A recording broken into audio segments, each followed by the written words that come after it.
কিভাবে আল্লাহর কালাম শুনতে হয়। রব্বুল আলামিন আমাদেরকে আদব শিখিয়েছেন। আল্লাহ তাআলা বলছেন, ইযা কুরিআল কুরআনু ফাসতামিউ লাহু ওয়া আনসিতু লাআল্লাকুম তুরহামুন। আল্লাহ তাআলা বলছেন, যখন কোরআন পাঠ হয়, যখন কোরআন থেকে আলোচনা হয়, ফাসতামিউ লাহু, দিলের কান দিয়ে তা শ্রবণ করো, ওয়া আনসিতু, এবং চুপচাপ থাকো, পারস্পরিক কথাবার্তা বলো না। দুইটা আদব আল্লাহ শিখালেন। এক নাম্বার আদব, দিলের কান দিয়ে শোনো, অমনোযোগী হয় না। দুই নাম্বার আদব হলো পারস্পরিক কথাবার্তা বলো না, চুপচাপ থাকো। এই দুইটা কাজ করলে ফায়দা কি হবে? আল্লাহ তাআলা বলছেন, লাআল্লাকুম তুরহামুন, আশা করা যায় তোমাদের উপরে আল্লাহর রহমত আসবে। ওইদিকে কি দেখেন?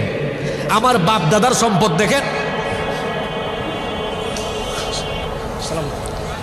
আপনাদের বাড়ি বেশি দূর না, আমার বাড়ি বেশি দূর।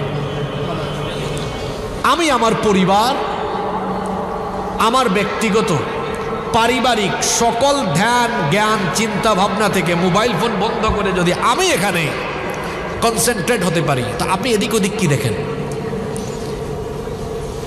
বেহুশ হয়ে মাহফিলে থাকবেন না। এটা একটা ক্লাস। এখানে বসবেন, এখানে পয়েন্ট ওয়াইজ কথাবার্তা শুনবেন, জীবন গঠনের জন্য হেদায়াতের নিয়তে শুনবেন। এটা কোরআনের পবিত্র মাহফিল। এখানে একটা কথাও আমাদের না, সবগুলা কথা কার? তো আল্লাহর কথা শোনার জন্য আদব আছে না? এদিক ওদিক না, সোজা একেবারে আই টু আই, এদিকে চোখের সাথে চোখ রাখেন আর আল্লাহর কথাগুলো শোনেন। আল্লাহ আমাদেরকে হেদায়াতের নিয়তে শোনার তৌফিক দান করেন। প্রিয় ডুমুরিয়াবাসী, আমি আজ আপনাদের সামনে কোরআনে কারীমের 30 নম্বর পারা, শেষ পারায় অবস্থিত 102 নম্বর সূরা সূরাতু আত-তাকাসুর থেকে আজকে কথা বলবো ইনশাআল্লাহ। এই সূরা থেকে আলোচনা শুরু করবার আগে সওয়াবের নিয়তে আমরা সবাই তেলাওয়াত করে এই সূরার আলোচনায় আমরা প্রবেশ করব ইনশাআল্লাহ। আমি জানি অনেকের এই সূরাটি মুখস্থ থাকতে পারে, আপনারা একটু সওয়াবের নিয়তে ঠোঁট নাড়িয়ে আমার সাথে তেলাওয়াত করেন। আউযু বিল্লাহি মিনাশ শাইতানির রাজীম, বিসমিল্লাহির রাহমানির রাহিম। আলহাকুমুত التكاثر حتى زرتم المقابر كلا سوف تعلمون ثم كلا سوف تعلمون كلا لو تعلمون علم اليقين لترون الجحيم ثم لترونها عين اليقين ثم لتسألن يومئذ عن النعيم صدق الله العظيم। তরজমা এবং তাফসীর আমরা একসাথে করব ইনশাআল্লাহ। এই সূরা থেকে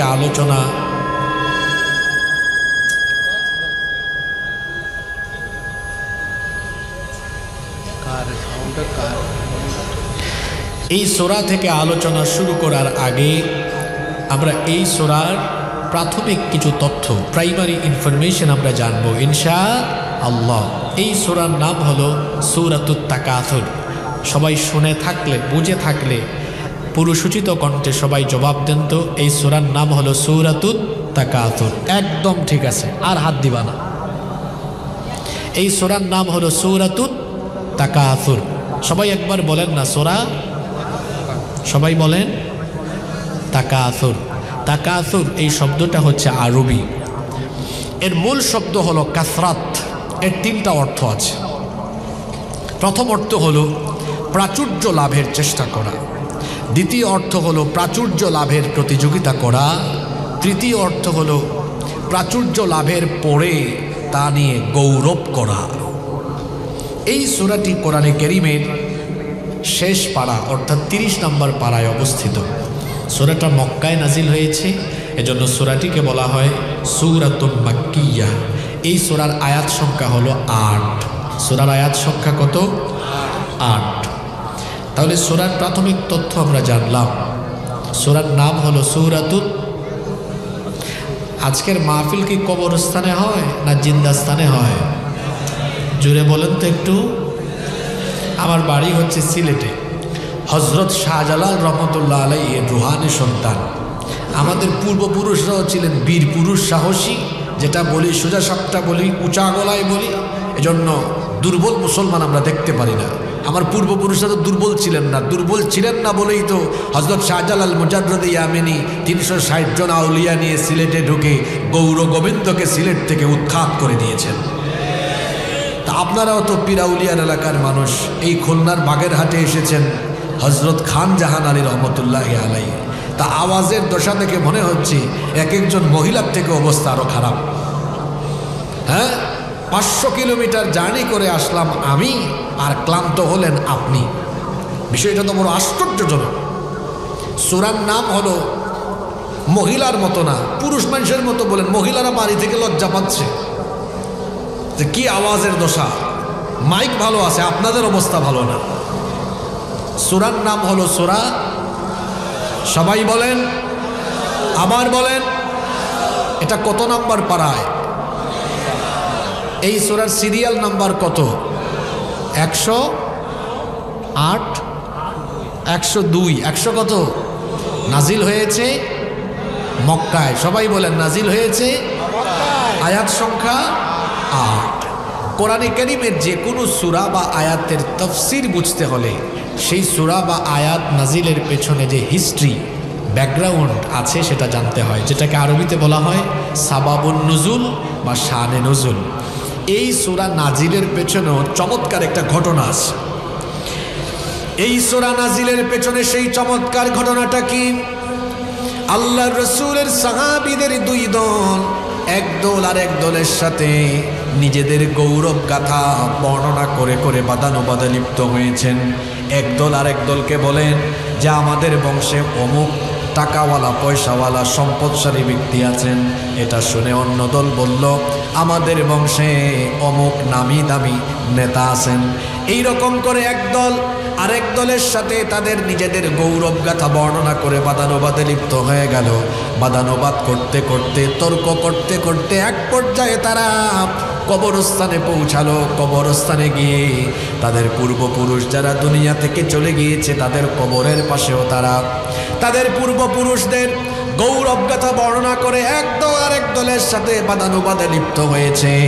একদল বলল এই যে আমাদের বংশে অমুক ছিলেন, তিনি মারা গিয়েছেন, তিনি অমুক এত বড় নেতা ছিলেন। আর একজন বলল আমাদের বংশে এর চাইতে আরো খ্যাতি সম্পন্ন মানুষ ছিলেন। উভয় দল যখন দুনিয়াবি জাগতিক বিষয় নিয়ে, এই তোমার দড়ি দিয়ে এখানে বান্ধা রাখা হবে, ব্যাককল ছেলে, তোমাকে 5 মিনিট আগে বললাম না মাইক ঠিক আছে, তারপর হাত দাও কেন?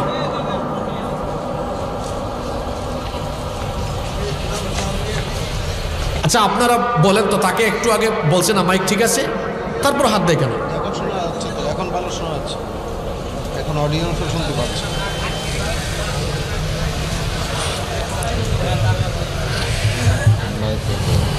মাইকে ডিস্টার্ব করে কথা বলা যায়। আল্লাহর নবীর সাহাবীদের 2 গ্রুপ যখন দুনিয়াবি বিষয় নিয়ে তারা উভয়ের সাথে বাদানুবাদ করতে করতে কবরস্থানে গিয়েও তাদের পূর্বপুরুষদের বীরত্ব গাথা নিয়ে উভয়ে যখন উভয়ের সাথে বাদানুবাদে লিপ্ত হয়ে গেলেন, আল্লাহ তাআলার কাছে বিষয়টা অপছন্দের হলো। আল্লাহ সঙ্গে সঙ্গে এই সূরা নাজিল করলেন, আল্লাহকুমুত তাকাসুরু হাত্তা যুরতুমুল মাকাবির। প্রাচুর্যের প্রতিযোগিতা তোমাদেরকে মহাচ্ছন্ন করে রেখেছে। অধিক পাওয়ার আশা, কে কার থেকে বেশি এই দুনিয়াতে অর্জন করবে, কার চাইতে কে বেশি টাকাওয়ালা হবে, কার চাইতে কে বেশি ক্ষমতা পাবে, কার চাইতে কে বেশি খ্যাতি অর্জন করবে। এই রকম দুনিয়ার মোহে মোহাচ্ছন্ন হয়ে হয়ে তোমাদের পরিস্থিতি এমন হয়েছে, হাত্তা যুরতুমুল মাকাবির, কবর পর্যন্ত তোমরা এসে পৌঁছে গিয়েছ। আল্লাহ তাআলা এই দুই দলের নিন্দা করে এই সূরা নাজিল করলেন। এই সূরার মূল প্রতিপাদ্য বিষয় হলো, এই সূরার মূল প্রতিপাদ্য বিষয় হলো আখিরাতের চাইতে দুনিয়ার জীবনকে প্রাধান্য দেওয়া যাবে না। কারণ দুনিয়ার জীবন ক্ষণস্থায়ী আর আখিরাতের জীবন হলো চিরস্থায়ী। এই সূরার বিষয়বস্তু হলো, যারা আখিরাতের চাইতে দুনিয়ার জীবনকে প্রাধান্য দিয়ে দুনিয়ার মোহে মোহাবিষ্ট হবে, তাদের অশুভ পরিণতি, তাদের ভয়ঙ্কর পরিণাম কি হবে তা এই সূরার ভেতরে সবিস্তারে যিনি তুলে ধরেছেন। গলার আওয়াজ বড় করে সবাই বলেন তো তিনি কে? আল্লাহ তাআলা শুরু করছেন এভাবে, আমার সাথে তেলাওয়াত করেন, আলহাকুমুত তাকাসুর হাত্তা যুরতুমুল মাকাবির। প্রাচুর্যের প্রতিযোগিতায় তোমাদেরকে মোহাচ্ছন্ন করে রেখেছি। প্রাচুর্য, ধন সম্পদ, যশ, খ্যাতি, ক্ষমতা, এগুলোর জন্য পাগল হতে হতে হতে হতে তোমরা দুনিয়ার মোহে এমনভাবে পড়ে গিয়েছো, তোমরা আখিরাতকে ভুলে গিয়েছো। আর দুনিয়ার পিছনে পড়ে থাকতে থাকতে থাকতে থাকতে হাত্তা যুরতুমুল মাকাবির, তোমরা কবর পর্যন্ত পৌঁছে যাচ্ছ। ইন্না লিল্লাহি ওয়া ইন্না ইলাইহি রাজিউন। এই দুনিয়াতে যা কিছু আছে সব কিছু আল্লাহ বানিয়েছেন মানুষের জন্য, আর মানুষকে আল্লাহ বানিয়েছেন তার গোলামির জন্য। সুবহানাল্লাহ। কথা বুঝে থাকলে বলেন তো, এই দুনিয়ার সব কিছু আল্লাহ কাদের জন্য বানিয়েছেন? আমাদের জন্য। সূর্যের আলো, বাতাস, পানি, অক্সিজেন, হাইড্রোজেন, এক কথায় যত নিয়ামত আছে সব নিয়ামত আল্লাহ তাআলা সৃষ্টি করেছেন কাদের জন্য? আমাদের জন্য। কিন্তু এগুলো ব্যবহারের অনুমতি আপনাকে দেওয়া হয়েছে। এগুলোর পেছনে ছুটে এগুলাকে আসল মনে করে এগুলোতে ডুবে থাকার জন্য আপনাকে বলা হয় নাই। আপনার বাড়িতে যদি আজকে কোনো মেহমান আসে, তো মেহমান আসলে আপনি তাকে একটা রুম দিবেন, তাকে খাবার দাবার দিবেন, আপ্যায়ন করবেন, আতিথেয়তা দেখাবেন। কিন্তু মেহমান বাড়িতে আপনি গিয়ে যদি মনে করেন যে এই বাড়ির কিছু অংশ আমার আছে, তার এই ঘরের খাট এটা আমার, তার ফ্যান এটা আমার, লাইট এটা আমার, বলেন তো মেহমান বাড়িতে গিয়ে ওই বাড়ির কোনো কিছুর মালিকানা দাবি করার মতো কোনো অধিকার আপনার আছে? জোরে বলেন আছে? নাই। মেহমান বাড়িতে যাওয়ার কারণে আপনি ওই বাড়িতে থাকা জিনিসপত্র ব্যবহারের সুযোগ পাবেন, তারা আপনাকে এই সুযোগটা দিবেন, কিন্তু মালিকানার কোনো সুযোগ আপনার নাই। এই দুনিয়া হলো আমাদের জন্য মেহমানখানা, মুসাফির খানা। এই দুনিয়ার সব কিছু আল্লাহ আমাদেরকে ব্যবহারের অনুমতি দিয়েছেন, কিন্তু এগুলোর পেছনে ছুটতে ছুটতে আমরা এগুলোর মালিক হিসাবে নিজেদেরকে দাঁড় করিয়ে তারপরে এগুলোর মুখে ডুবে থাকার জন্য আমাদেরকে দুনিয়াতে পাঠানো হয় নাই। এজন্য আল্লাহ তাআলা বলছেন, এই দুনিয়ার সব কিছুই হলো তোমাদের জন্য উপভোগ্য। কোরআনে কারীমের 3 নম্বর সূরা, সূরা আলে ইমরানের 14 নম্বর আয়াতে আল্লাহ বলছেন, যুয়িনা লিন-নাসি হুব্বুশ শাহাওয়াতি মিনান নিসাই ওয়াল বানিনা ওয়াল কানাতিরিল মুকান্তারাতি মিনাল যাহাবি ওয়াল ফিদ্দাতি ওয়াল খাইলিল মুসাওওয়ামাতি ওয়াল আনআমি ওয়াল হারথ যালিকা মাতাউল হায়াতিদ দুনিয়া ওয়াল্লাহু ইনদাহু হুসনুল মাআব। আল্লাহ তাআলা বলছেন, মানুষের জন্য প্রবৃত্তি এবং নারী সন্তানাদি, সোনার উপর বস্তু, চিহ্নিত ঘোড়া, গবাদি পশু, চাষাবাদের বিষয়াবলী, এগুলো হচ্ছে মানুষের জন্য দুনিয়ার ভোগ্য সামগ্রী। আল্লাহ তাআলা এগুলো দিয়েছেন যাতে করে দুনিয়ায় এগুলো মানুষ ভোগ করে, কিন্তু মানুষ যেন এগুলো পেয়ে মনে না করে এটা তার জন্য উত্তম। মানুষের জানা থাকা দরকার দুনিয়ার চাইতে আখিরাতে আল্লাহ যা রেখেছেন সেটা উত্তম, কম না বেশি। কোথায় বসাইলেন? কবরস্থানে ওয়াজে, কোনো মজা নাই এখানে। কথা কি বোঝা যায় আমার? দুনিয়াতে আপনারা যা পাইছেন এগুলার চাইতে আখিরাতে যা আছে সেগুলা আরো ভালো না খারাপ? রব্বুল আলামিন বলছেন বাল তুসিরুনাল হায়াতাদ দুনিয়া ওয়াল আখিরাতু খায়রুন ওয়া আবকা। কোরআনুল কারীমের 87 নম্বর সূরা সূরাতুল আলা এর 16 নম্বর আয়াতে আল্লাহ বলছেন তোমরা দুনিয়ার জীবনকে প্রাধান্য দাও, অথচ ওয়াল আখিরাতু খায়রু ওয়া আবকা, আখিরাত হলো তোমাদের জন্য আরো উত্তম, আরো উৎকৃষ্ট। আখিরাতের ব্যবস্থাপনা দুনিয়ার ব্যবস্থাপনার চাইতে উত্তম। যিনি বলেছেন জোরে বলেন তিনি কে?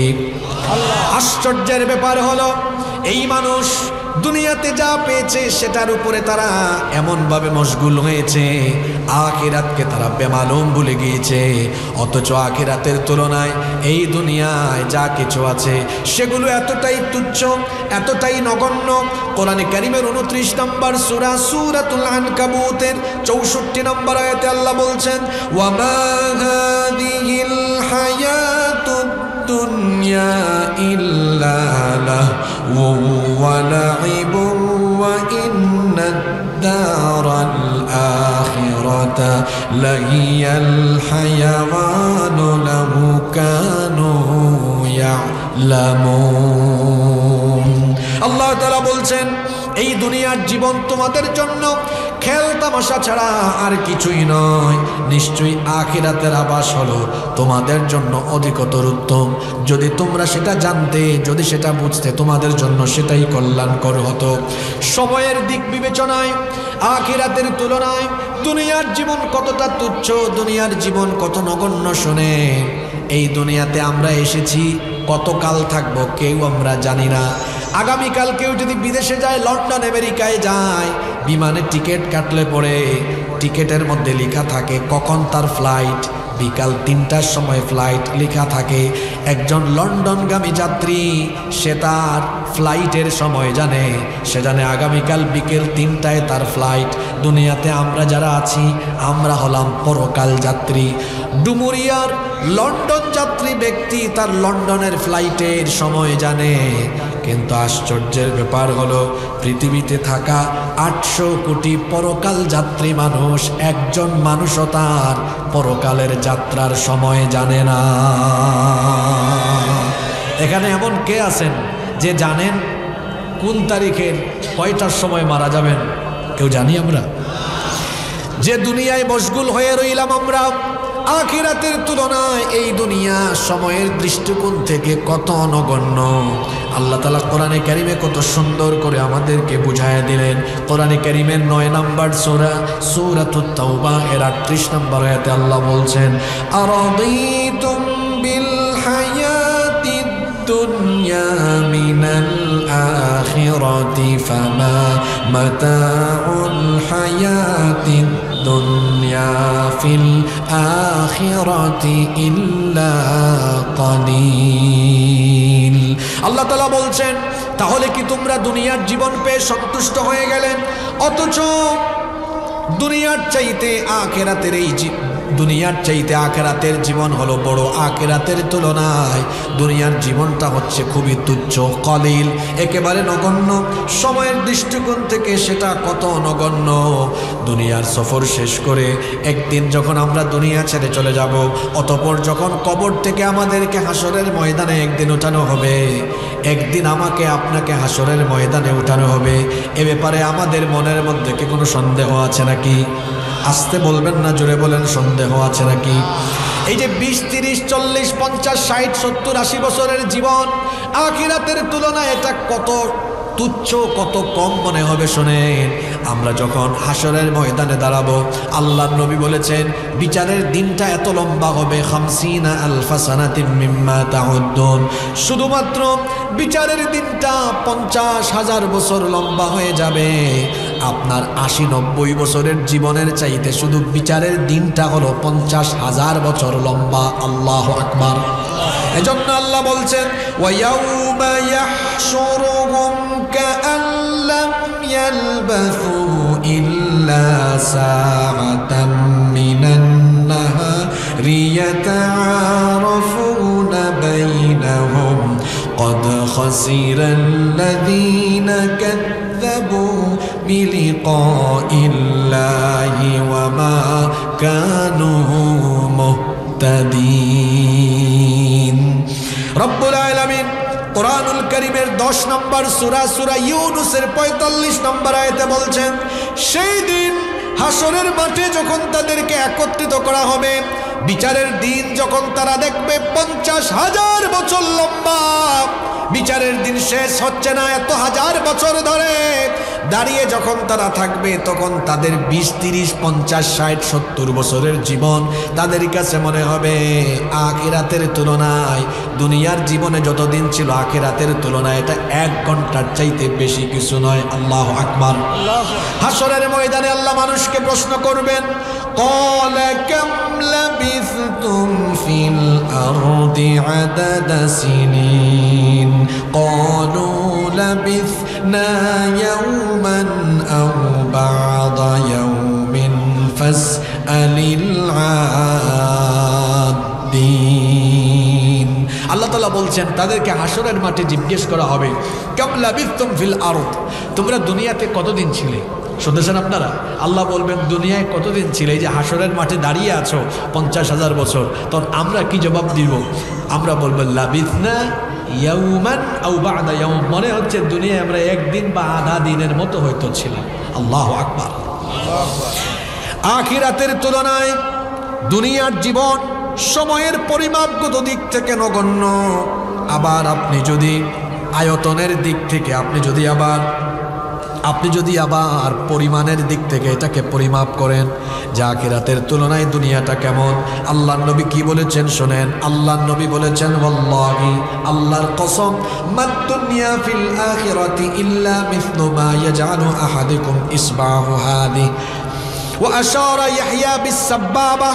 আল্লাহর নবী এই হাতের আঙ্গুলের এই আঙ্গুলটা ইশারা দিয়ে সাহাবীদেরকে দেখালেন আর বললেন, এই আঙ্গুলটা যদি সাগরের বিশাল জলরাশিতে চুবানো হয়, সাগরের বিশাল জলরাশিতে এই আঙ্গুলটা চুবানোর পরে যখন আঙ্গুলটা তোলা হবে, তখন সাগরের বিশাল এই পানির তুলনায় হাতের আঙ্গুলের মাথার সাথে যে পানি থাকবে, সেই পানির পরিমাণটা কেমন? অনেক বেশি না খুব তুচ্ছ? আরো জুড়ে বলেন, অনেক বেশি না তুচ্ছ?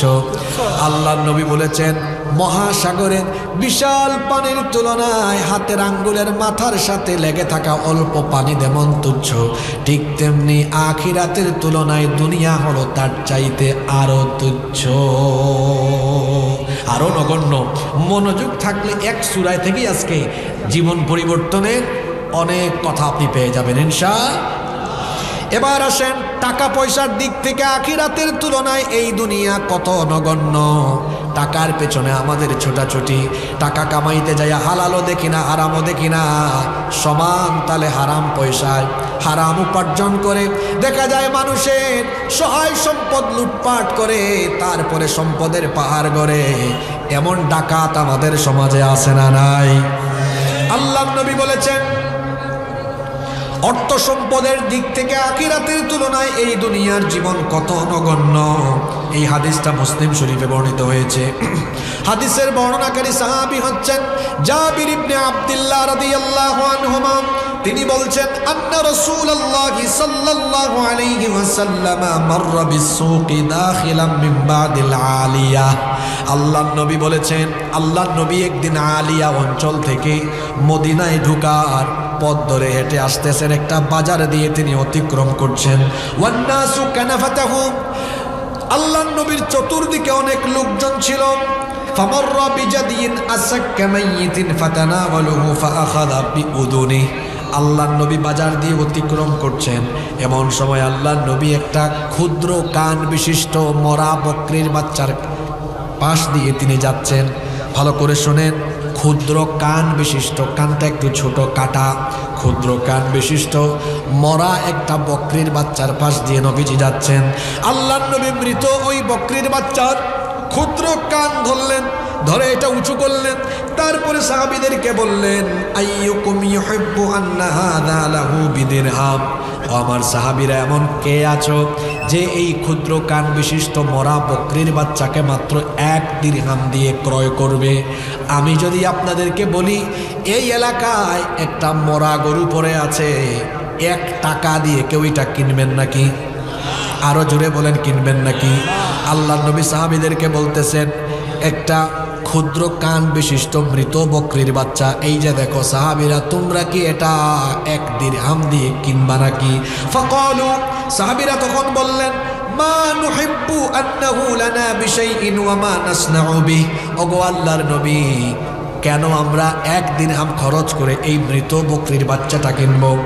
আল্লাহর নবী তখন বললেন, আচ্ছা ঠিক আছে, আতুহিব্বুনা আন্নাহু লাকুম, 1 দিরহামও লাগবে না, বিনা পয়সায় ফ্রি, মাগনা কি তোমরা এই বকরির বাচ্চা কেউ নিবে নাকি?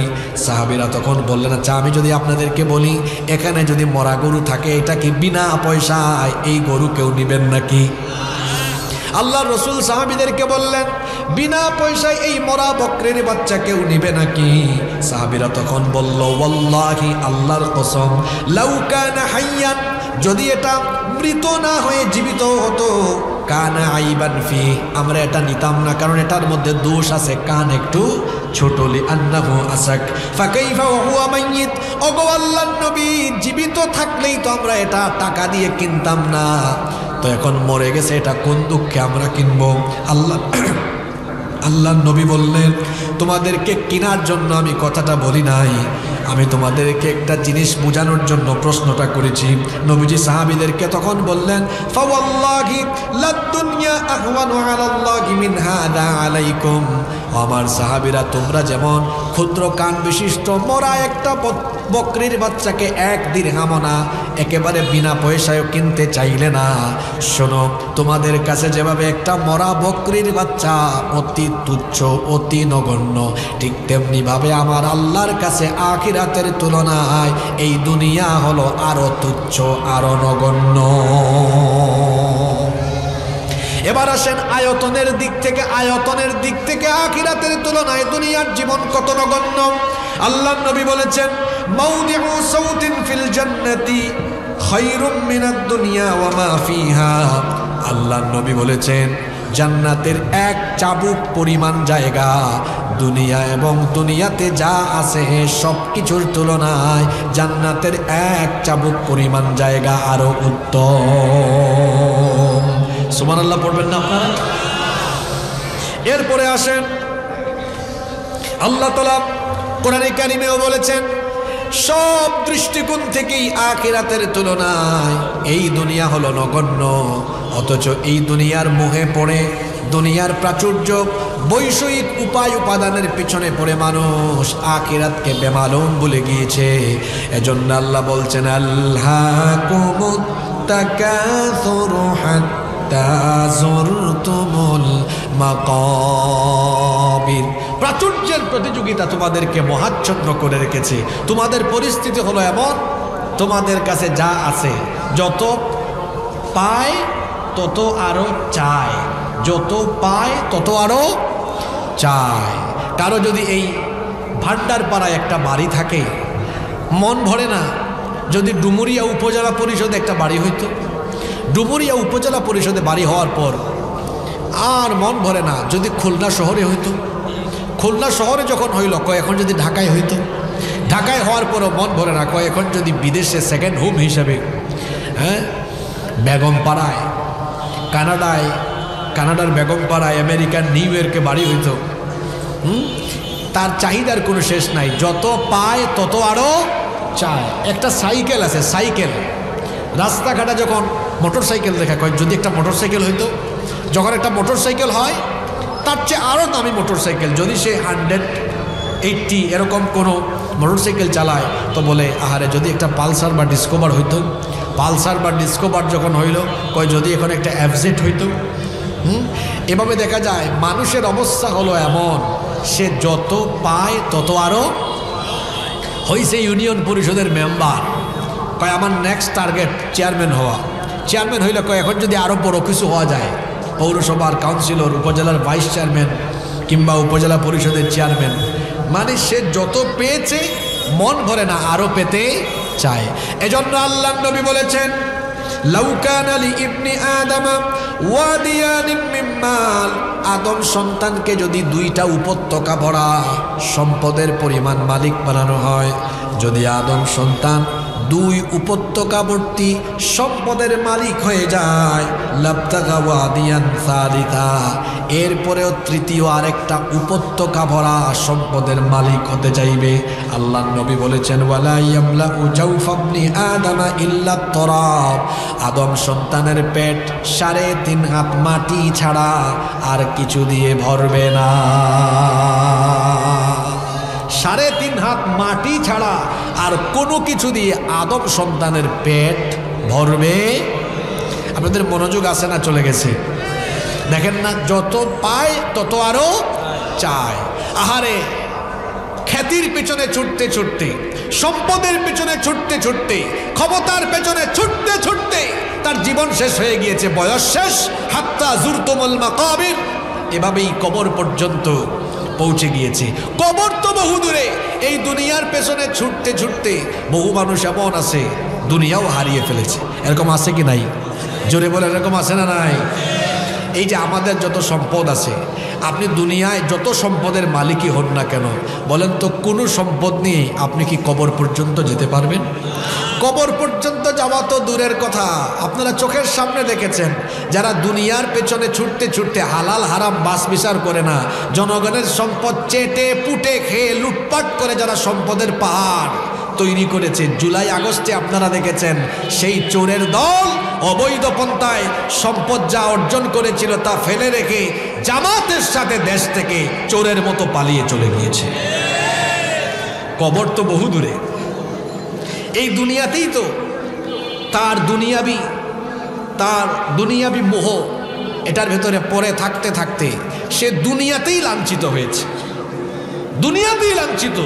অত কবর পর্যন্ত গেলে আর তার পরিস্থিতি আরো খারাপ হওয়ার সম্ভাবনা আছে না নাই? আল্লাহ তাআলা এর জন্য বলছেন আলহাকুমুত তাকাসুর, প্রাচুর্যের প্রতিযোগিতায় তোমরা মোহাবিষ্ট হয়ে গিয়েছো, হাত্তা জুরতুমুল মাকাবির, এমনি করে তোমরা কবর পর্যন্ত পৌঁছে যাচ্ছ। এই কবর হলো এমন জায়গা যা আমাদের সবার সামনে আছে। এই কবরের মধ্যে মানুষ যখন মারা যায়, মারা যাওয়ার পরেই কবর পর্যন্ত প্রত্যেকটি মানুষের সাথে 3টা জিনিস যায়। জোরে বলেন, কয়টা জিনিস? কবর হলো আমাদের আসল বাড়ি, কবর হলো আমাদের আসল বাড়ি। এই যে ভান্ডারপাড়ায় আপনার বাড়ি আছে, এটা আপনার আসল বাড়ি নয়, কবরস্থান হলো আপনার আসল বাড়ি। কারণ আপনার এই বাড়িতে আগে আপনার বাবা দাদা অনেকেই বসবাস করেছে। আজকে বাড়ির জায়গা আছে কিন্তু বাড়িওয়ালা নাই, বাড়িওয়ালা বাড়ি ছেড়ে কবর পর্যন্ত চলে গিয়েছে। এই দুনিয়া এমন স্বার্থপর, আজকে যে বাড়িতে আপনি থাকেন দেখা যাবে 100, 150 বা 200 বছর পরে এই বাড়ি যদি টিকে থাকে, এই বাড়ির পরবর্তী প্রজন্ম আপনার নাম ঠিকানা পর্যন্ত ভুলে যাবে। আচ্ছা, এখানে কে আছেন যে তার দাদার বাপের নাম জানেন? এই কথা তো এমনি বলি নাই। আমি আমার দাদার নাম জানি না, ঠিক তেমনি ভাবে আমার ছেলের ঘরের নাতির ঘরের নাতিও আমার নাম একদিন জানবে না। এর নাম দুনিয়া, এর নাম কেউ কাউকে মনে রাখে। আমরা যখন মারা যাব, মানুষ মারা যাওয়ার পরে কবর পর্যন্ত তার সাথে 3টা জিনিস যায়। জোরে বলেন, কয়টা জিনিস যায়? আনাস ইবনে মালিক রাদিয়াল্লাহু আনহু এই হাদিসের বর্ণনাকারী সাহাবী, হাদিসটি বুখারী এবং মুসলিম শরীফে বর্ণিত হয়েছে। তিনি বলছেন আল্লাহর নবী বলেছেন ইয়াতবাউল মাইয়িতা সালাসা, যখন কোনো মানুষ মারা যায় কবর পর্যন্ত তার সাথে 3টা জিনিস যায়। ফায়ারজিউ ইসনান ওয়া ইয়াবকা মাআহু ওয়াহিদ, 2টা জিনিস তাকে কবরে রেখে ফিরে চলে আসে, আর একটা জিনিস তার সাথে কবরের ভেতরে থাকে। এখন কথা বুঝে থাকলে বলেন, মানুষ মারা যাওয়ার পরে কবর পর্যন্ত তার সাথে কয়টা জিনিস যায়? আসতে বলবেন না, জোরে বলেন কয়টা? তিনটা জিনিস যায়, দুইটা জিনিস ফিরে আসে, কয়টা জিনিস থাকে? বলবেন হুজুর কোন তিনটা জিনিস যায় আগে বলেন। এক নাম্বার হলো আহলুহু, তার পরিবার পরিজন। আপনি যখন দুনিয়া থেকে চলে যাবেন, আপনার পরিবার পরিজন, আপনার পরিবারের লোকেরা খুব তাড়াতাড়ি করে আপনাকে ঘর থেকে বের করে দিবে। ও আমার বাবারা, আমার ভাইয়েরা, কথাগুলো একটু মনোযোগ দিয়ে বোঝার চেষ্টা করেন। এই যে এখানে আমরা বসে আছি, বাড়িতে আমরা হয়তো ফিরতে নাও পারি, বাড়িতে আমাদের লাশ যাওয়ার সম্ভাবনা আছে না নাই? কারণ আমরা কে কখন দুনিয়া থেকে চলে যাব এটা আমরা কেউ জানি। একটু ভাবুন তো, একটু চিন্তা করেন তো, এখন যদি আপনার মরণ হয়ে যায়, দেখা যাবে এখান থেকে আপনার লাশ আপনার বাড়িতে নেওয়া হবে। বাড়িতে নেওয়ার পরে আর আপনাকে আপনার সুন্দর পরিষ্কার পরিচ্ছন্ন নরম তুলতুলে বিছানায় রাখা হবে না। দেখা যাবে তখন আপনাকে কেউ সুন্দর করে মহব্বত করে ডাকবে না। আপনার ছেলে মেয়ে বলবে না আব্বা এসেছেন, আব্বাকে খাটে শোয়াও, বরং সবাই বলবে লাশকে সুন্দর করে শোয়া রাখো। আপনাকে কোনো নরম তুলতুলে বিছানায় শোয়ানো হবে না। এই যে নিচে বসেছেন পাটি, তেরপাল, এগুলোর মধ্যে শুইয়ে রাখা হবে। তারপরে দেখা যাবে আপনার আপনজন আপনার লাশ রেখে মিটিংয়ে বসে যাবে, তড়িঘড়ি করে তাড়াহুড়া করে দ্রুততার সাথে তারা আপনাকে জানাজা আর দাফন দেওয়ার ব্যবস্থা করবে। দেখা যাবে কেউ চলে যাবে বাঁশ ঝাড়ে বাঁশ কাটতে, কেউ বা চলে যাবে চুলা তৈরি করে গরম পানি প্রস্তুত করতে, কেউ বা আবার চলে যাবে কাফনের কাপড় কিনতে। মসজিদে ঘোষণা দেওয়া হবে আর 3 বা 4 ঘন্টা পরে আপনার জানাজার নামাজ অনুষ্ঠিত হবে। দেখা যাবে এরই মধ্যে দ্রুত গতিতে কবর খোঁড়া হয়ে যাবে, গরম পানি প্রস্তুত হয়ে যাবে। এবার আপনার বাড়ি থেকে আপনার লাশ চিরদিনের জন্য একবারে বের করে ফেলা হবে। তারপরে আপনার এই মৃতদেহখানাকে গরম পানি দিয়ে গোসল দেওয়া হবে। গোসলের পরে আপনার শরীর থেকে চিরদিনের জন্য কাপড় চোপড় খুলে ফেলা হবে। সাদা কাফন দিয়ে আপনার দেহখানাকে মুড়িয়ে, দেহখানাকে পেঁচিয়ে খাটিয়ার উপর রাখা হবে। মসজিদ থেকে আগে থেকেই খাটিয়া এনে প্রস্তুত করা হবে, খাটিয়ার উপরে আপনাকে রাখা হবে। এই খাটিয়ায় রাখার পরে বলা হবে পরিবারের এবং আত্মীয় স্বজনের যারা আছো, শেষবারের মতো এসে লাশের চেহারা দেখে ফেলো। শেষবারের মতো মানুষ এসে আপনার চেহারাখানা দেখবে। দ্রুত আপনার কাফনের মাথার অংশটুকুকে পেঁচায়া এবার আপনাকে দ্রুত সময়ে বাড়ি থেকে চিরদিনের জন্য নিয়ে লাশটা বের হয়ে যাবে জানাজার মাঠে গিয়ে। এরপরে দ্রুততার সাথে জানাজা দিয়ে আপনার পরিবারের লোকেরা, আত্মীয় স্বজন, তারা আপনাকে চিরদিনের জন্য ওই কবরস্থানে রেখে এরা থাকবে না, এরা চলে আসবে। আপনার ধন সম্পদ যেগুলা ছিল এগুলাও হয়তো আপনার সাথে কবর পর্যন্ত যাবে। অর্থাৎ হয়তো আপনার গাড়ি ছিল, হয়তো আপনার গাড়ি ছিল, আগে থেকে তৈরি করা খাটিয়ে ছিল আপনাকে কবর পর্যন্ত দেওয়ার জন্য, এগুলোও যাবে, এটাও চলে আসবে। 3 নাম্বার আরেকটা জিনিস আপনার সাথে যাবে। আল্লাহর নবী বলেছেন ওয়া আমালুহু, তার আমল। এই 3টা জিনিসের মধ্যে পরিবার পরিজন, সহায় সম্পদ সব কিছু থেকে যাবে। আপনার সাথে কবর পর্যন্ত আপনার আমল যাবে। তার মানে আমল ভালো হলে ফয়সালা ভালো, আমল খারাপ তো ফয়সালা খারাপ। এই জন্য দুনিয়াতে থাকার সময়ে আপনাকে আমলের প্রতিযোগিতা করতে হবে। দুনিয়ায় কে কার চাইতে বড় হবে এই প্রতিযোগিতা নয়, কারণ আল্লাহ তাআলা আমাদের জীবনটা দিয়েছেন আল্লাযী খালাকাল মাউতা ওয়াল হায়াতা লিয়াবলুয়াকুম আইয়ুকুম আহসানু আমালা ওয়া হুয়াল আজিজুল গফুর। জীবন মৃত্যুর মাঝখানে এই যে সময়টা দেওয়া হলো, কেন দেওয়া হয়েছে? লিয়াবলুয়াকুম আইয়ুকুম আহসানু আমালা, তোমাদের মধ্যে কে উৎকৃষ্ট সুন্দরতম আমল করতে পারে এটা দেখতে চান কে। কিন্তু আপনি এটা না করে দুনিয়ার পেছনে পড়ে আছেন, অথচ দুনিয়ার কিছুই আপনার সাথে যাবে না। আপনারা অনেকে মহাবীর আলেকজান্ডারের নাম শুনেছেন। মহাবীর আলেকজান্ডার তিনি মৃত্যুর সময়ে তিনি তার শেষ 3টা ইচ্ছার কথা বলে গিয়েছিলেন। কয়টা? 3টা। তিনি বলেছিলেন, আমি মারা যাওয়ার পরে আমার ব্যক্তিগত যে চিকিৎসক আছেন তাদেরকে বলবা আমার কফিন, আমার খাটিয়া বহন করতে। 2, আমার দ্বিতীয় ইচ্ছা হলো, আমি সারা জীবনে অনেক স্বর্ণ রৌপ্য এগুলো অর্জন করেছি, আমাকে যে পথ দিয়ে আমার লাশ নেওয়া হবে ওই পথে সোনারূপা বিছিয়ে দিবা। 3, আমার 2 হাত কফিনের খাটিয়ার 2 দিকে এরকম ফেলে রাখবা। এই 3টা ইচ্ছার কথা তিনি যখন বললেন, তখন তার দরবারের লোকজন তাকে বলল যে আপনি আশ্চর্যজনক 3টা ইচ্ছার কথা কেন আমাদের সামনে প্রকাশ করলেন?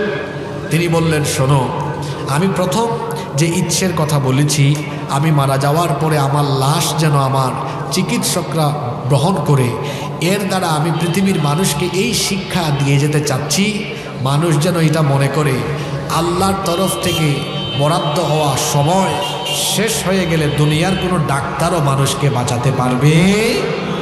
2, আমি বলেছিলাম আমার অর্জিত স্বর্ণ রৌপ্য এগুলো দিয়ে রাস্তা বানিয়ে দিবা, ওই রাস্তার উপর দিয়ে আমার খাটিয়া নিয়ে যাবা। আমি এটা দ্বারা পৃথিবীর মানুষকে দ্বিতীয় আরেকটি শিক্ষা দিয়ে যেতে চাচ্ছি, সেটা হলো এই মানুষ যেন এটা দেখে এই শিক্ষা নেয় যে আলেকজান্ডার তার জীবনে বহু ধন সম্পদ অর্জন করেছিল, কিন্তু তার উপার্জিত এই স্বর্ণরৌপ্য আজকে থেকে যাচ্ছে, এগুলো তার সাথে যাচ্ছে, এগুলো দুনিয়াতে পড়ে আছে। 3 নাম্বার, আমি বলেছি যে আমার 2 হাত কফিন বা খাটিয়ার 2 দিকে ফেলে রাখবে, যাতে মানুষ আমার খালি হাত দেখে এই শিক্ষা নেয় আলেকজান্ডারের 2 হাত ভর্তি সম্পদ ছিল, কিন্তু আলেকজান্ডার সব সহায় সম্পদ দুনিয়ার সব কিছু ফেলে খালি হাতে আলেকজান্ডার দুনিয়া ছেড়ে চলে যাচ্ছে। আল্লাহু আকবার। আমাদের জন্য কত গুরুত্বপূর্ণ শিক্ষা রয়েছে। এই পৃথিবী আমাদের কারো আসল ঠিকানা নয়, পৃথিবী আমার আসল ঠিকানা নয়, মরণ একদিন মুছে দেবে সকল রঙিন পরিচয়, পৃথিবী আমার আসল ঠিকানা নয়, মিছে মানুষের বন্ধন, মিছে মায়া স্নেহ প্রীতি ক্রন্দন, মিছে অভিনয় নাটকের মঞ্চে, মিছে জয় আর পরাজয়, পৃথিবী আমার আসল ঠিকানা নয়, মরণ একদিন মুছে দেবে সকল রঙিন পরিচয়, পৃথিবী আমার আসল ঠিকানা নয়। এই পৃথিবীতে কেউ থাকে নাই, আমরাও থাকবো না, মৃত্যু আমাদের পিছনে, কবর আমাদের সামনে।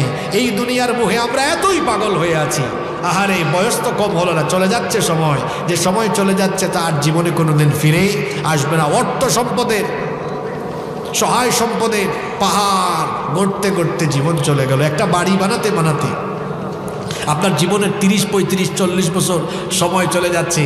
অনেক সময় এমন হয় দুনিয়ার কাজ করতে গিয়ে আখিরাতের কাজ হয় না, আমরা আখিরাতের চেয়ে দুনিয়ার কাজকে প্রাধান্য দেই। দেখেন তো এমন হয় কিনা, অনেক সময় দেখা যায় দুনিয়ার গুরুত্বপূর্ণ কোনো কাজ করছে, দুপুর 1:15 হয়েছে, আজান হয়ে গেছে, আল্লাহর বান্দা আজান শুনেও নামাজে যায় না। তাকে কি দুনিয়ার কাজে মত্ত থাকার জন্য বলা হয়েছে, না আখিরাতের কাজে মত্ত থাকতে বলা হয়েছে? হ্যাঁ, আখিরাতের কাজ করতে গিয়ে দুনিয়া ভুলে যাবেন এমন না, আপনি আখিরাতের কাজ করবেন, দুনিয়ার কাজও করবেন, দুটাকে ব্যালেন্স করে করবেন। কিন্তু দেখা যায় এত দুনিয়া পাগল হয়েছে, দুনিয়ার কাজ করতে গিয়ে আখিরাতের কোনো দাম, আখিরাতের কোনো কাজ তার নাই, 5 ওয়াক্ত নামাজ তার ঠিক নাই। দুনিয়ায় ক্ষমতার মোহে পড়ে আল্লাহর দেওয়া বিধিবিধান লঙ্ঘন করে তার আখিরাতকে নষ্ট করছে, ক্ষমতার মোহে অন্ধ হয়ে যায়, ক্ষমতার মুখে পাগল হয়ে যায়। যখন ক্ষমতা পায় মানুষকে আর মানুষ মনে করে না, তখন দেখা যায় তার দল মতের আদর্শের বিরোধী হলে নিরপরাধীকে অপরাধী বানাইয়া জেলখানায় রেখে সাজা দেয়। আছে না নাই? ক্ষমতার বড়াই করবেন না, কারণ ক্ষমতায় বসান যিনি জুতার বাড়ি খাওয়াইয়া ক্ষমতা থেকে নামাতে পারেনও তিনি। দেখেন না, আমার দেশে এক রাবেয়া বসুরি ছিলেন, খুব ক্ষমতার অহংকার করতেন, খুব ক্ষমতার অহংকার করতেন। 41 সাল পর্যন্ত স্বপ্ন দেখেছেন। 24 জুলাইয়েই ছাত্র জনতার ধাওয়া খাইয়া দেশ ছাড়তে হয়েছে। বড়াই করা যাবে না, অহংকার করা যাবে না, কারণ অহংকারের পরিণতি কখনো ভালো হয়। এই দুনিয়া সব কিছু আল্লাহ দিয়েছেন আপনার ব্যবহারের জন্য, কিন্তু এগুলোর পিছনে পড়ে থাকার জন্য নয়। কিন্তু মানুষ এগুলোকে বড় মনে করে, এগুলোর পেছনে ছুটতে ছুটতে ছুটতে ছুটতে আরো গুরুত্বপূর্ণ বিষয় আখিরাতকে ভুলে গিয়েছে। এজন্য আল্লাহ বলছেন, আল্লাহকুমুত তাকাসুরু হাত্তা যুরতুমুল মাকাবির। প্রাচুর্যের প্রতিযোগিতা তোমাদেরকে মোহাচ্ছন্ন করে রেখেছে। কার থেকে কে বেশি অর্জন করবে, দুনিয়ায় কে কার থেকে কোন দিক দিয়ে এগিয়ে যাবে, এই প্রতিযোগিতায় মত্ত হয়ে হয়ে তোমরা এই প্রতিযোগিতার মুখে পড়ে হাত্তা যুরতুমুল মাকাবির, কবর পর্যন্ত তোমরা পৌঁছে যাচ্ছ। এরপরে আল্লাহ তাআলা বলছেন, কাল্লা সাউফা তা'লামুনা সুম্মা কাল্লা সাউফা তা'লামুন। কাল্লা, নেভার এভার, কখনো নয়। সাউফা তা'লামুন, শীঘ্রই তোমরা জানতে পারবে তোমরা যে কাজ করেছিলে দুনিয়ায় এটা তোমাদের মারাত্মক ভুল ছিল। সুম্মা কাল্লা সাউফা তা'লামুন, আল্লাহ তাকিদ দিয়ে দ্বিতীয়বার একই কথা আবার বলছেন, অতঃপর কখনো নয়, শীঘ্রই তোমরা জানতে পারবে দুনিয়ার মোহে পড়া এটা তোমাদের জন্য কত মারাত্মক ভুল ছিল। শীঘ্রই তোমরা জানবে এর ভয়াবহ পরিণতি কি হতে পারে। তখন তোমরা বুঝবে দুনিয়ার পেছনে পড়ে থাকা, দুনিয়ার বৈষয়িক উপাদান এবং দুনিয়াবি সমস্ত বিষয়ে প্রাচুর্যে মত্ত থাকা এটা তোমাদের মারাত্মক ভুল ছিল। শীঘ্রই তোমরা এটা বুঝতে পারবে দুনিয়ায় কার থেকে কে বেশি সম্পদশালী হবে, কার থেকে কে বেশি ক্ষমতাসীন হবে। এটার উপরে মানুষের সফলতা নির্ভর করে না, বরং সফলতা হলো আল্লাহ বলছেন, ফামান যুহজিহা আনিন নারি ওয়া উদখিলাল জান্নাতা ফাকাদ ফাজ। যেই ব্যক্তিকে জাহান্নামের আগুন থেকে রক্ষা করে কিয়ামতের দিন জান্নাত দেওয়া হবে, সেই ব্যক্তি প্রকৃত সফল কাম হবে। তাহলে দুনিয়াতে কে কার থেকে বেশি সম্পদশালী হবে, কে কার থেকে বেশি খ্যাতিমান হবে, কে কার থেকে বেশি ক্ষমতাশালী হবে, এটার উপর মানুষের সফলতা নির্ভর করে না, বরং সফলতা মানে হলো আল্লাহর ক্ষমা এবং জান্নাত পাওয়া। এটাই হলো প্রকৃত সফলতা। আল্লাহ তাআলা বলছেন, কাল্লা সাউফা তা'লামুনা সুম্মা কাল্লা সাউফা তা'লামুন, কখনো নয়, শীঘ্রই তোমরা জানতে পারবে, অতঃপর কখনো নয়, শীঘ্রই তোমরা জানতে পারবে দুনিয়াতে তোমরা কত বড় ভুলের মধ্যে ছিলে। এরপরে আল্লাহ বলছেন, কাল্লা লাউ তা'লামুনা ইলমাল ইয়াকিন, কখনো নয়, যদি নিশ্চিত জ্ঞানের ভিত্তিতে চাক্ষুষভাবে তোমরা জানতে যে এর পরিণতি কত ভয়াবহ হতে পারে, তাহলে তোমরা দুনিয়ার পেছনে পড়ে থাকতে না, আখিরাতের জন্য সময়গুলোকে কাজে লাগাতে। এই যে যারা আখিরাতকে ভুলে দুনিয়ার জীবনকে প্রাধান্য দিয়ে দুনিয়া দুনিয়া করে পাগল হয়ে গিয়েছো, আল্লাহ বলছেন, লা তারাউন্নাল জাহিম, অবশ্যই তোমরা জাহান্নাম দেখবে। সুম্মা লা তারাউন্নাহা আইনাল ইয়াকিন, অতঃপর অবশ্যই তোমরা চাক্ষুষভাবে নিশ্চিত জ্ঞানের ভিত্তিতে জাহান্নাম দেখবে। এই জাহিম এটা কাদের জন্য আল্লাহ প্রস্তুত করেছেন? কোরআনে কারীমের ৭৯ নম্বর সূরা, সূরা নাজিয়াতের ৩৭ নম্বর আয়াত থেকে আল্লাহ তাআলা বলছেন, ফাআম্মা মান তাগা ওয়া আথারাল হায়াতাদ দুনিয়া ফাইন্নাল জাহিমা হিয়াল মাওয়া। অতঃপর যারা সীমালঙ্ঘন করেছে এবং দুনিয়ার জীবনকে প্রাধান্য দিয়েছে, যারা জাহান্নামের অধিবাসী হবে তারা। এজন্য আল্লাহ বলছেন সাবধান হয়ে যাও, আখিরাতের তুলনায় এই দুনিয়ার জীবনকে প্রাধান্য দিয়ে দুনিয়ার মুখে পড়ে থেকে তোমার আখিরাতকে নষ্ট করে দিও না। কারণ আখিরাতে তোমাদেরকে দুনিয়ার সকল নিয়ামত সম্পর্কে যিনি জিজ্ঞেস করবেন, গলার আওয়াজ বড় করে সবাই বলেন তিনি কে? এজন্য আল্লাহ বলছেন তুম্মা লাতুসআলুন্না ইয়াওমাইযিন আনিন নাঈম।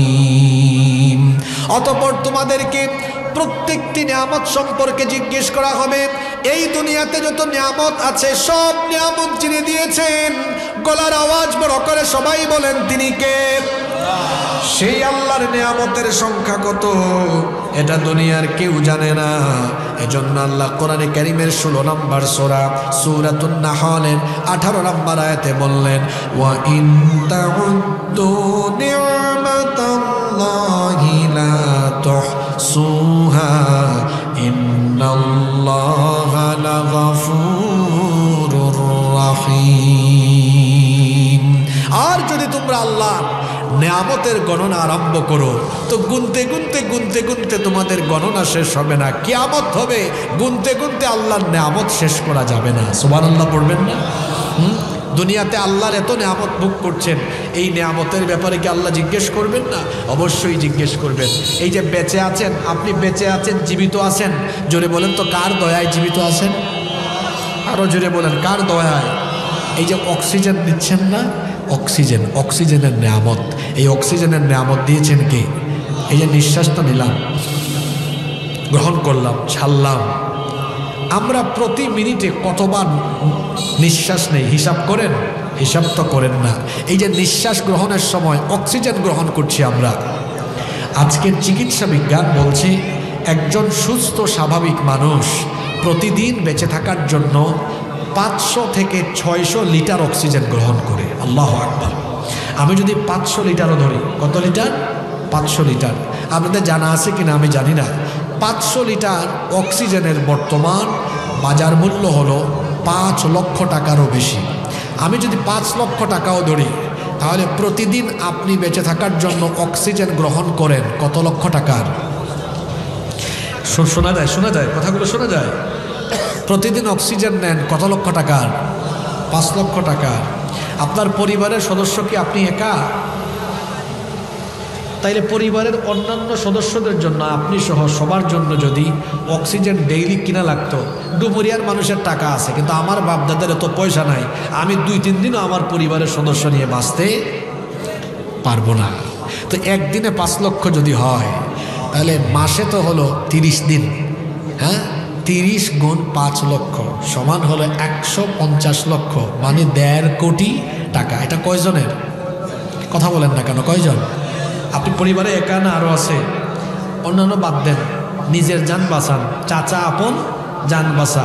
তাহলে একজনের জন্য বেঁচে থাকতে হলে মাসে লাগে 1.5 কোটি টাকা অক্সিজেন। বছরে কত? 18 কোটি টাকা। বছরে কত? এটা কোরআন শরীফের হিসাব না, আপনাদের চিকিৎসা বিজ্ঞানীদের হিসাব। মাসে হলো 1.5 কোটি আর বছরে হলো 18 কোটি। যার বয়স যত বছর হিসাব করে দেখেন তো, এখন পর্যন্ত, আজ পর্যন্ত কত মিলিয়ন, বিলিয়ন, ট্রিলিয়ন ডলারের অক্সিজেন আপনি গ্রহণ করেছেন আল্লাহর দরবারে। এজন্য কোনো ফি, কোনো টাকা পে করতে হয়েছে? জোরে বলেন, কোনো টাকা দিতে হয়েছে? একদম ফ্রি ফ্রি এই অক্সিজেনের নিয়ামত দিয়ে আপনাকে যিনি বাঁচিয়ে রেখেছেন, জোরে বলতে হবে তিনি কে? অক্সিজেনের নিয়ামত নিয়ে যে বেঁচে আছেন, আল্লাহ কি আপনাকে জিজ্ঞেস করবেন না, এই বান্দা আমার অক্সিজেন নিয়ে বেঁচে ছিলি, আমার দেওয়া অক্সিজেন গ্রহণ করে তুই গান শুনলি, আমার দেওয়া অক্সিজেন নিয়ে তুই আমার দিনের সাথে বিরোধিতা করলি, আমার দেওয়া অক্সিজেন গ্রহণ করে শয়তানের গোলামি করলি, এখন জবাব দে, আমার নিয়ামত খাইয়া, আমার নিয়ামত ভোগ করে আমার সাথে নাফরমানি করলে কেন? কারণ সুম্মা লা তুসআলুন্না ইয়াউমাইযিন আনিন নাঈম। সব নিয়ামত সম্পর্কে জিজ্ঞেস করবেন কে? কত নিয়ামত আল্লাহ দিয়েছেন। আমি কোন নিয়ামতের কথা বলতাম? হ্যাঁ, অসংখ্য নিয়ামত। এই যে আপনারা মাঝে মাঝে হাঁচি দেন না, হাঁচি, হাঁচু, হাঁচি দেওয়ার পরে আপনারা কি বলেন? সবাই বলেন না, কি বলেন? আমরা বিপদে পড়লে বলি ইন্না লিল্লাহ, আশ্চর্যজনক কিছু শুনলে বলি সুবহানাল্লাহ, আর ভালো কিছু হলে বা ভালো কিছু হোক অথবা ভালো সময়ে আমরা বলি আলহামদুলিল্লাহ। তার মানে হাঁচি দিয়ে আলহামদুলিল্লাহ যে বলি, নিশ্চয়ই এর মধ্যে ভালো কিছু আছে, আছে না? আছে। সেটা কি দেখেন, পৃথিবীর প্রথম মানুষ আদম আলাইহিস সালামকে আল্লাহ তার নিজের কুদরতি হাত দিয়ে বানিয়েছেন, সুবহানাল্লাহ পড়েন। এরপরে আল্লাহ তার দেহের ভেতরে রূহ যখন ঢুকায় দিয়েছেন, তখন রূহ ঢুকানোর সাথে সাথে তিনি কি দিয়েছেন? হাঁচি দিয়েছেন। তখন তিনিও বলেছিলেন আলহামদুলিল্লাহ। এই আলহামদুলিল্লাহ হাঁচি দিলে আমরা কেন পড়ি? আজকের বিজ্ঞানীরা হাজার হাজার বছর পরে এটা তারা গবেষণা করে খুব সুন্দর তথ্য দিয়েছেন। আলহামদুলিল্লাহ কেন পড়ি আপনি বুঝতে পারবেন। আমরা যে পরিবেশে বাস করি, আপনারা বলেন তো, এই পরিবেশে ধুলা বালু জীবাণু আছে না নাই? তো যে ধুলাবালু জীবাণু আছে এর পরিমাণ কম না বেশি? অনেক বেশি। তো আমরা যখন নিঃশ্বাস নেই, আমাদের নিঃশ্বাসের সাথে নাকের ভেতর দিয়ে অনেক ধুলা বালু জীবাণু ঢুকে একদম ফুসফুসে গিয়ে এগুলা জমা হয়। এখন যে ময়লাগুলো আমাদের ফুসফুসে জমা হয়, এগুলো যদি আল্লাহ অটোমেটিক বের করার ব্যবস্থা না করতেন, তাহলে প্রতি মাসে বা প্রতি 2-3 মাসে খুলনা মেডিকেল কলেজ ও হাসপাতালে গিয়ে আমরা আমাদের ময়লা সাফ করতে করতে বাপদাদার সম্পদ হয়তো শেষ হয়ে যাইতো। কিন্তু আমরা কেউ হাসপাতালে এগুলো বের করার জন্য যাওয়া লাগে? যদি বলেন যাওয়া লাগে না, যাওয়া লাগে না। তো কারণ আজকের চিকিৎসা বিজ্ঞানীরা গবেষণা করে দেখেছেন, যখন একজন মানুষ হাঁচি দেয়, এক হাঁচির সাথে 160 মাইল বেগে বাতাস নির্গত হয়। আল্লাহু আকবার। আপনাদের এলাকায় অনেকে মোটরসাইকেল চালান না? রাস্তাঘাট যদি একদম ভালো হয়, রাস্তাঘাট একদম যদি ভালো থাকে, তাহলে রাস্তাঘাট যদি একদম ভালো থাকে, গতি কত উঠাইতে পারবেন? সর্বোচ্চ 70-80, তাই না? 70-80। আমাকে লিখছে কমিটির পক্ষ থেকে, হুজুর লোকজন চলে যাচ্ছে, একটু গরম করে দেন। আপনার লোকজন শোনে না মাইকের আওয়াজ ঠিক মতো? হেরাতে বসতেই তো বেশি। জিজ্ঞেস করেন, আপনারা মন ভরে শুনতে পারছেন? আপনি আওয়াজ শুনে বোঝেন। আমরা তো ডেইলি মাহফিলে কথা বলি, আমার নিজের কাছেই খারাপ লাগতেছে, যেখানে প্রতিদিন আমরা কথা বললে সামনে শুধু আওয়াজ আর আওয়াজ শোনা যায়। মানুষ সামনে থেকে কথা বলে কখন জানেন? যখন সে মন ভরে শুনে তখন জবাব দেয়। আমার নিজের কাছেই খারাপ লাগতেছে, মনে হচ্ছে একতরফা বলতেছি। মানুষ গরম ওয়াজ শুনতে আসে না। জিজ্ঞেস করেন, যেদিন ওয়াজ হয় এর পরের দিন কিন্তু কোন বক্তা কি বলে গেছে এগুলা মানুষ জাস্টিফাই করে। আরে চিল্লাইয়া চিল্লাইয়া কিছুক্ষণ ওই দলের বিরুদ্ধে বলবেন, পরের দিন মানুষ বলে হুজুর আসছে সব রাজনীতি করে চলে গেছে। আমরা তো একটা সূরা ধরেছি, সূরার নাম কি? সূরা তাকাসুর। এই সূরার তাফসীরের বাইরে গিয়েছি আমরা? হ্যাঁ, যারা শুনছে, শোনার সুযোগ পাইছে, ওরা ঠিকই বলবে হুজুর একটা সূরা ধরছিল, এই সূরাটা শেষ করে গিয়েছে। কি সুন্দর কথা চলতেছে যে সুম্মা লা তুসআলুন্না ইয়াউমা ইদিন আনিন নাই। আপনি হাঁচির নেয়ামতের কথা শুনেন। এখানে মাদ্রাসার হুজুর আছেন, উস্তাদরা, আপনারা পড়ান না হাদিস শরীফে? হাঁচি আল্লাহর নেয়ামত, হাঁচি আল্লাহর তরফ থেকে আসে। আর হাই কার তরফ থেকে? শয়তানের তরফ থেকে আছে। হাঁচিকে নেয়ামত বলা হয়েছে কেন? ওই যে আমি যেখানে ছিলাম, মোটরসাইকেল ড্রাইভাররা ভালো রাস্তা পাইলে 60, 70, 80 গতি উঠায়, কিন্তু চিকিৎসা বিজ্ঞানীরা বলেছেন হাঁচির সময় নাক দিয়ে 160 মাইল বেগে বাতাস বের হয়। আল্লাহু আকবার। বিজ্ঞানীরা গবেষণা করে দেখেছেন, এই যে মানুষ যখন হাঁচি দেয়, 160 মাইল বেগের একটা হাঁচির সাথে ফুসফুসে জমে থাকা কমপক্ষে 5 থেকে 6 হাজার রকমের জীবাণু এক হাঁচি দিয়া বের হয়ে চলে যাবে। সুবহানাল্লাহ। এই যে হাঁচির নেয়ামতটা আল্লাহ দিলেন, আল্লাহকে জিজ্ঞেস করবেন, হে বান্দা, আমি তো চাইলে তোরে আরো অসুস্থতা দিয়ে রাখতে পারতাম, অটোমেটিক বের করার ব্যবস্থা করে দিয়েছি। নেয়ামত আর নেয়ামত। এই যে চক্ষু আল্লাহ দিয়েছেন, আহারে যার চক্ষু নাই সে দেখতে পারে না। অনেক মানুষ অন্ধ আছে না পৃথিবীতে? বলেন আছে না? আছে না? এই চক্ষু, এই যে আমার সামনে ক্যামেরা, এগুলাতে লেন্স আছে, মেগাপিক্সেলও আছে ক্যামেরায়, কত 100, 150 এরকম হবে। আপনি না চাইতেই আজকের চিকিৎসা বিজ্ঞান বলছে আল্লাহ আপনার চোখে 576 মেগাপিক্সেল দান করেছে। আল্লাহু আকবার। এই ক্যামেরা কয়টা কালার শনাক্ত করতে পারে আমি জানি না, কিন্তু বিজ্ঞানীরা বলছেন human eyes can be identify more than 1 million colours. মানুষ তার একটা চক্ষু দিয়ে 10 লক্ষ কালার রং শনাক্ত করতে সক্ষম। সুবহানাল্লাহ। যে পরিবেশে আছি জীবাণু ঢুকতেছে, চোখ অন্ধ হয়ে যেত। আল্লাহ বলছেন তোমার চোখের ভেতরে আমি একটা অটো মেডিসিন দিয়েছি। অটো মেডিসিন, পাতলা পাতলা পানি আছে না, চোখের ভেতরে পানি আছে, তরল পানি। যত জীবাণুই ঢুকুক এই তরল পানি দিয়ে সব পরিষ্কার করে আল্লাহ আমাদের চক্ষুকে হেফাজত করার ব্যবস্থা করেছেন। আল্লাহু আকবার। এই চোখের নিয়ামতের হিসাব হবে কিয়ামতে। আলেমদেরকে সাক্ষ্য রেখে বলছে, ইন্নাস সামআ ওয়াল বাসারা ওয়াল ফুআদা কুল্লু উলাইকা কানা আনহু মাসউলা। চোখের ব্যাপারে জিজ্ঞেস করবেন কে? যুবক ভাইয়েরা, ডুমুরিয়াতে যে জরিনা সকিনা দেখলে এক দুস্থ আর এক দুস্থরে কয়, দুস্থ দেখ কি যায়। এই যে চোখের নিয়ামতের অপব্যবহার করলেন, আল্লাহ কোরআনে বললেন এই চক্ষুকে নারীর দিকে নয় নিচের দিকে রাখো। হুকুম কার? আপনি যে আল্লাহর হুকুম লঙ্ঘন করলেন, আল্লাহর নিয়ামত, চোখের নিয়ামতের অপব্যবহার করলেন, এর জবাব দিতে হবে কার কাছে? এই যে জবান আছে বলে আমি কথা বলি, আপনি কথা বলেন, এই জবান দিয়ে নাপাক কথা বললে, এই জবান দিয়ে কোনো গুনাহ করলে, সেই দিন এই জবানের নিয়ামতেরও হিসেব চাইবেন কে? এজন্য আল্লাহ বলেছেন দুনিয়াতে যত নিয়ামত আছে, সুম্মা লাতুসআলুন্না ইয়াওমাইদিন আনিন নাঈম। অতঃপর কিয়ামতের দিন তোমাদেরকে সকল নিয়ামত সম্পর্কে জিজ্ঞেস করা হবে। যেহেতু আল্লাহ তাআলা সকল নিয়ামত সম্পর্কে জিজ্ঞেস করবেন, সেহেতু আল্লাহর নিয়ামতগুলো আল্লাহর পথে ব্যবহার করার দরকার আছে না নাই? আলোচনার শুরুতেই বলেছিলাম আল্লাহ সব কিছু বানিয়েছেন মানুষের জন্য, আর মানুষকে আল্লাহ বানিয়েছেন কার গোলামির জন্য? আসতে বলবেন না, জোরে বলেন, কার গোলামের জন্য? তাহলে আমরা এই দুনিয়ার পিছু পিছু ঘুরব, নাকি আমরা আখিরাতমুখী জীবন গঠন করব? আখিরাতমুখী জীবন গঠন করার শিক্ষা হলো সূরা তাকাসুরের শিক্ষা। এজন্য আল্লাহ বলেছেন, আল্লাহকুমুত তাকাসুরু হাত্তা যুরতুমুল মাকাবিরা কাল্লা সাউফা তা'লামুনা সুম্মা কাল্লা সাউফা তা'লামুন কাল্লা লাউ তা'লামুনা ইলমাল ইয়াকিনি লাতারাউন্নাল জাহিমা সুম্মা লাতারাউন্নাহা আইনাল ইয়াকিন সুম্মা লাতুসআলুন্না ইয়াওমাইযিন আনিন নাঈম। প্রাচুর্যের প্রতিযোগিতা তোমাদেরকে মোহের মধ্যে ফেলে রেখেছে।